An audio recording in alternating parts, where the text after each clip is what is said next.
Now to Victoria Nuland, former Assistant Secretary of State for European and Eurasian Affairs. She is now at the Center for New American Security. And Tom Donilon served as National Security Advisor to President Obama. They're both here with us now. There's so much to unpack from what we heard from President Trump in his interview with my colleague, Jeff Glor. The very first question, first idea of a foe of the United States, the European Union, is what he said. What does rhetoric like that do? Margaret, I think it's very dangerous, whether it's the rhetoric against the European Union or the rhetoric against NATO. The president has spent more time in the last week attacking our democratic family than preparing for the real foes, President Putin, who he identified in his own national security strategy as a main threat to the United States. And so we're essentially beating the family on the front lawn of the House and letting our adversary enjoy that over the fence. So it's quite worrying. Tom, what do you make of this? Because some would just say this is, this is sound and fury signifying nothing. This is Trump being Trump. And the policy is, as Ambassador Bolton would say, very clear and hardline against Russia. Well, it may be clear to his advisors, and I think there is a significant split, frankly, between the president and his advisors on the approach to Russia. No president has ever conducted himself, I think, Toria, in the way that President Trump has in Europe over the last week, with this relentless attack on allies, this embrace of Putin, really undermining the United States with the publics of Europe as well. The European Union, NATO, these have been foundational partners for the United States for the last half century or more. And the attacks on them are really corrosive, I think, and really undermine the sense of reliability that I think Europeans have in the United States. I think the appropriate thing would have been at NATO and in Europe would have been to develop a unified approach to Russia and point to the positive things that we have in NATO. Obviously, that Toria was ambassador in NATO, right. That positive things that have been done, but to have a unified approach to NATO. Instead, essentially what's going on here, I fear, is really advancing Russian strategic goals, which have been for 70 years to divide Europe from the United States, undermine the Western democracies, and essentially, whether purposefully or by accident, the president's kind of fallen into advancing those goals. Ambassador Nuland, I should have pointed out you were the ambassador to NATO, of course. You were in the Obama administration at the time of the hacking. You've served Republicans, you've served Democrats as a career diplomat. But you were there when these GRU military officers attacked our democracy. And at the time, you came up with a list of ways to punish Russia. Do you think that Russia and Putin have paid a price for what they did to the U.S.? I don't think the price has been anywhere near sufficient, but what I worry about more than going backwards to 2016 is whether we are prepared for what they're going to do in 2018, 2020. The president spent quite a bit of time talking about President Obama's watch.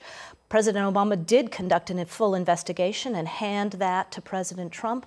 My concern now is we've had a year and a half where the U.S. government, directed by President Trump, should have been leading its own investigation of what Russians, Chinese, other adversaries of the United States can do to undermine our democracy and building up our resistance, our deterrence to that.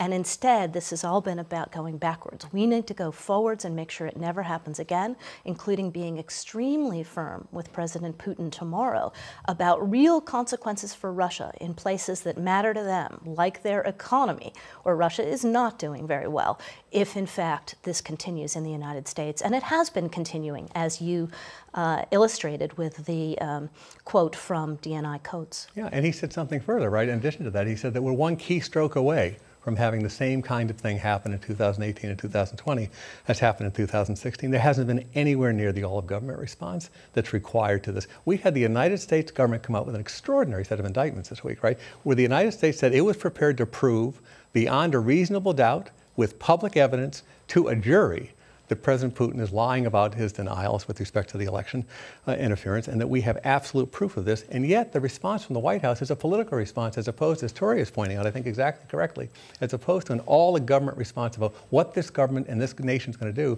to defend itself. The president saying in tweets again in the past 24 hours, look, this happened on President Obama's watch and he didn't do enough, blame him.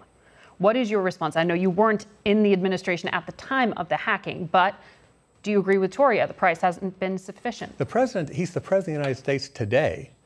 he's pitting himself against a unified view of the intelligence and law enforcement services in the United States. And his own cabinet. His own cabinet, exactly right, Toria. And the question is, what is the United States going to do today to respond and to protect the nation? That's where this needs to be, not that's kind of political, political issues or blaming. It's what is the United States going to do today? Now, President Obama did a number of things, including putting sanctions and other things on Russia. I would have to say, though, that there's been kind of an averting of the eyes, kind of turning away from the conduct of the Russians by President Trump. I don't think, at least by public reports, Margaret, there's been a single cabinet meeting on this problem. I don't think there's been a single National Security Council meeting on this thing.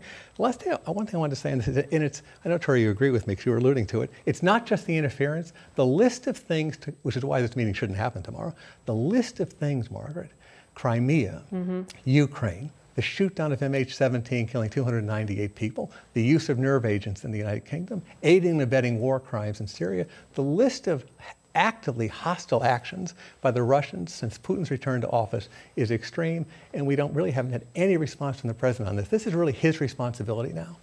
But that's exactly why the meeting should happen. So the president can take Putin on all of these issues and make clear that if they don't come back into civilized behavior with the international community, that there will be more consequences, economic sanctions, more freezing out. And instead, this is now set up to be a love fest. Yeah, the meetings that we're going to have to leave it there, but we'll all tune in for that joint press conference to hear about what was discussed in this meeting. We're going to be right back to talk more about the politics of the Democratic Party.